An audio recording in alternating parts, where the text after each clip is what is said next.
Hello, this is Peter doing a video. Normally I run another channel and it's not the best angle driving and recording, but sometimes it's more fun, and plus it's at night so you wouldn't really see anything on myself, and if I had the light on in the car it'd be pretty weird. So sometimes it's easier to do it like this. So yeah, I mean basically for this channel it's just looking at aspects of sort of MGTOW, crypto, and just like self-improvement and things I'm sort of picking up on. So you know, I will probably go into it on like a backstory of where I come from, how I got to where I am now. I think for this is sort of like you know, it can be quite difficult just living life on your own, and you just have to reprogram your brain. That's why it's the MGTOW. I mean, if something's not working, it depends. If you measure yourself against somebody else, then you limit your potential. But if you only measure yourself by yourself, then you can look at aspects. Well, you can only be your own critic. Then you can turn around and say, well, why didn't I do more research into this? Because nobody else is doing it. Well, you don't have to do anything for anybody else. Just do what you want. I mean, it's like a lot of things in life. People that do well are the ones that are gonna see an opportunity that others are not looking at, and they're not looking at it because it's just not there. It's just not in importance. You know, I imagine like the person who say put together Facebook. I mean, there's other social platforms out there. However, at first we're like, well, what's that all about? You know, why would you want to sort of relive your connections from school or your college years, or try to create some sort of virtual, you know, environment for it? I mean, at first it must have sounded quite strange, but then it became very popular. And then there's like all these other apps and things out there. I mean, if it came out at the wrong time, they probably wouldn't take off. It's just that the timing of them was quite right, and that probably helped a lot.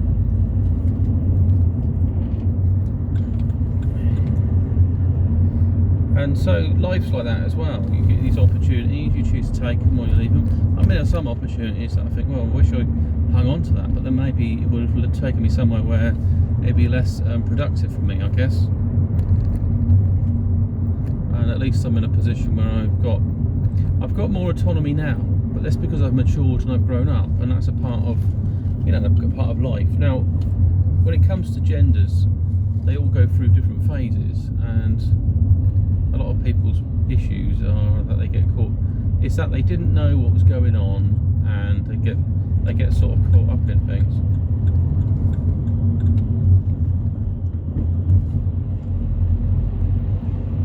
So I don't know. They were sort of led to believe that a relationship would be like their parents, and that they would be sort of with them for the rest of their lives, and everything's going to be great. But to be honest, you know, it's actually scary if you think of it. When you're outside of the relationship that didn't work out, you think, well, crikey, I'm so glad I'm free, because of all the stressors, and it just wasn't a healthy relationship for where you want to be. And we all go through changes, and there's hypergamy. People talk about women date up and stuff like that. I mean, they basically they've got biological needs to look for the best outcome, and they will, when they find more suitable or better partners, it triggers a sort of evaluation process in people's brains. So I don't know, both female or male, it doesn't matter really, because you could be of different sexuality or something. You know, these are all potential factors. Because, you know, if somebody holds onto this heterosexual ideology, with the changing environment, changing world, then they'll be left behind, really, I think. The way things are nowadays is quite, you know, it's quite surprising, really. There's a sort of like a need to push acceptance, and I guess from MGTOW you also become suspicious of government, suspicious of things, and a conspiracy. I mean, maybe at some levels, what you're doing is you're second checking everything, and then when you come across something that doesn't add up, you say, hey, that doesn't make sense.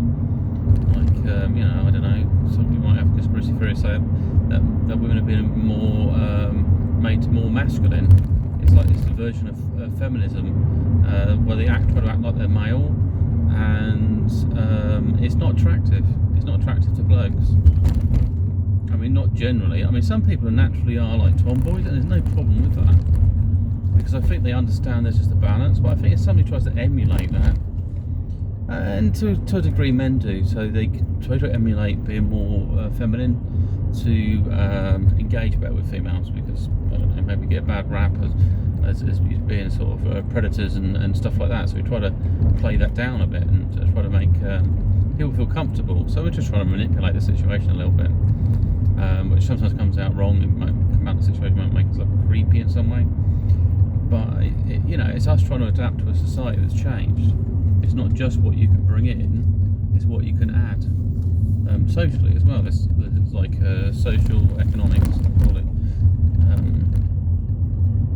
which is sort of tradable assets. But I think once you understand that the world's different and that it's not, see, men like to sort of, there's a singularity. They see the end goal, they see what needs to go fit in the chain, and while women look at possibilities because they organise groups, and as a result they think in a more kind of multi-facet type way. I mean, men do about projects, so they have a singularity, but then they have the offshoots to it. So it's not like we're not compatible or share some symmetry. We're just very different. How we see ourselves as kind of almost like a species, or I guess. So the other thing, moving back into maybe the crypto, so it looks at different finance. I'm starting to develop some strategies for dealing with platform stuff and trading.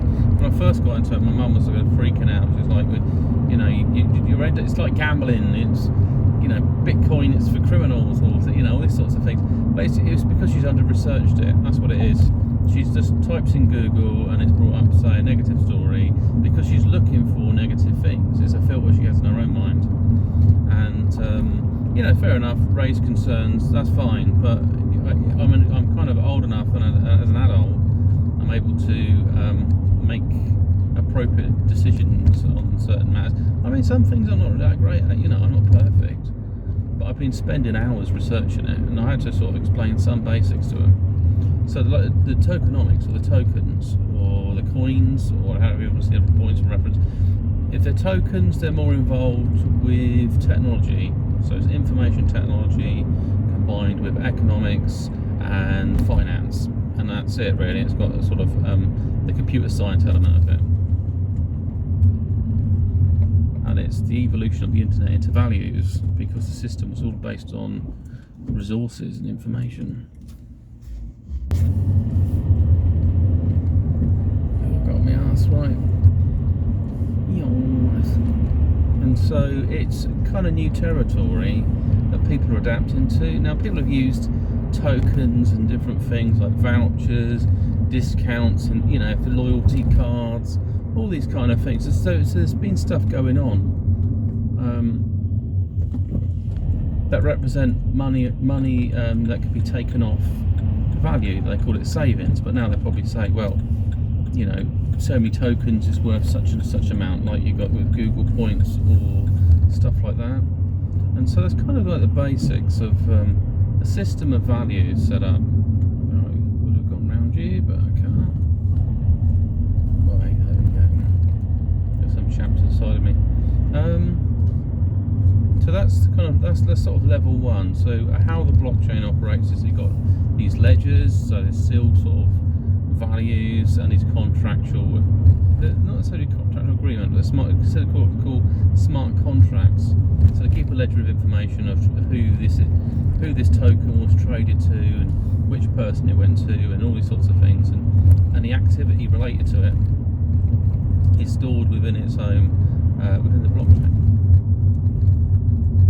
which is tied up to this encrypted token.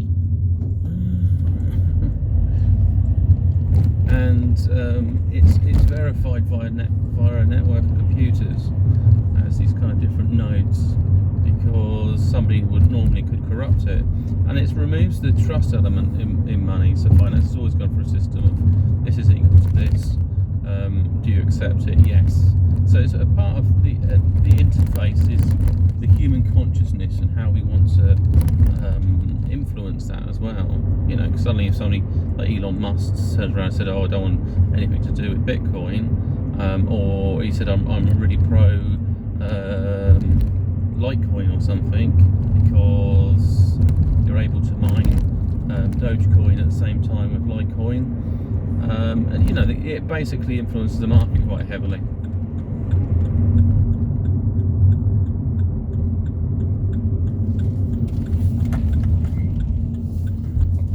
There we go. So you know, I've been trading for about 3 or 4 months.